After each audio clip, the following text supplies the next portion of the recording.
In the last 72 hours, something happened in Washington that almost no one expected and very few fully understand. 4 Republican senators openly defied their own president.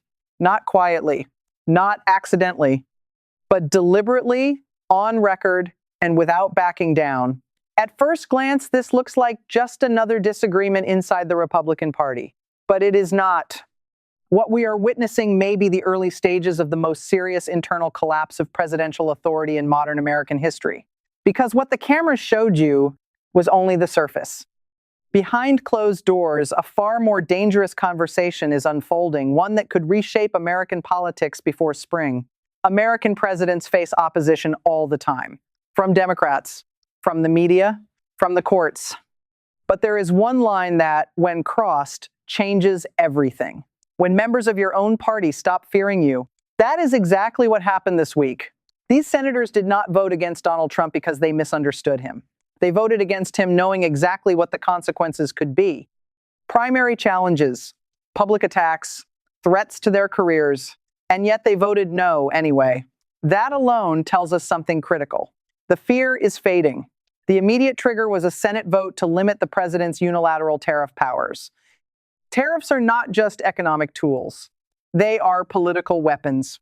They affect prices, jobs, global markets, retirement accounts, and voter sentiment.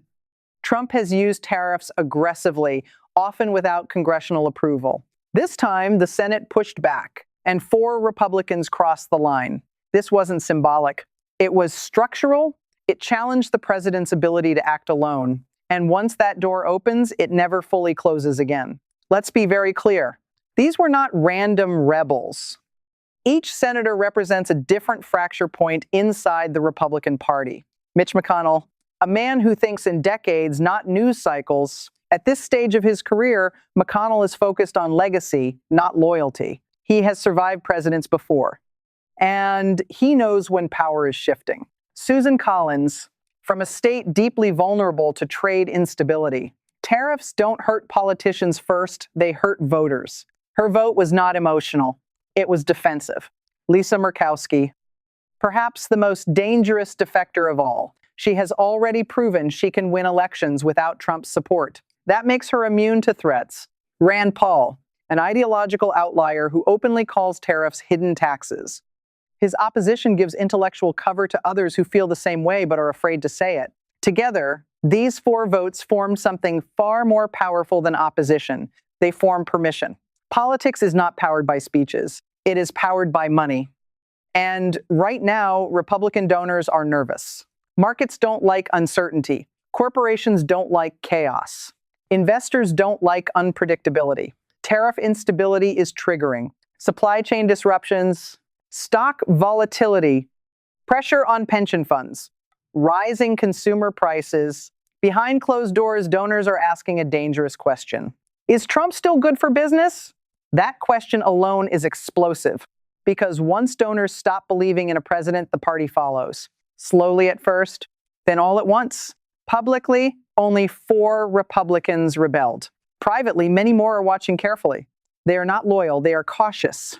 They are waiting for political cover, polling shifts, market reactions, media narratives, and most importantly, proof. Proof that opposing Trump does not end a career. This vote may have provided that proof. And that is how political avalanches begin. Not with noise, but with silence breaking. Trump's reaction was immediate. Social media attacks, capital letters, accusations of betrayal. To his supporters, this looks like strength. But to Washington insiders, it signals something else. Loss of internal control.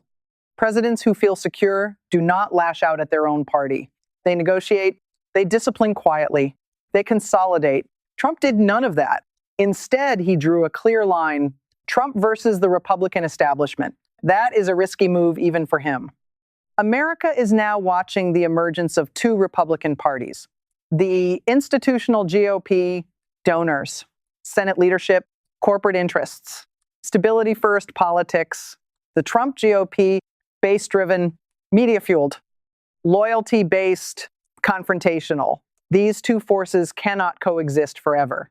Eventually, one must dominate the other. And history shows institutions are patient, but relentless. Let's be clear. This does not mean Trump is about to be removed. Impeachment is unlikely. Conviction is even harder. But politics, not just about removal. It's about constraint, president power long before they lose office. If markets continue to react negatively, donors continue to retreat, more senators step forward, Trump's presidency becomes boxed in legally, economically, and politically. This story will not end with a dramatic announcement. There will be no single breaking news alert. Instead, power will quietly shift vote by vote, meeting by meeting. And one day, Americans will look back and ask, when did it start falling apart? The answer may be simple. The moment his own party stopped being afraid,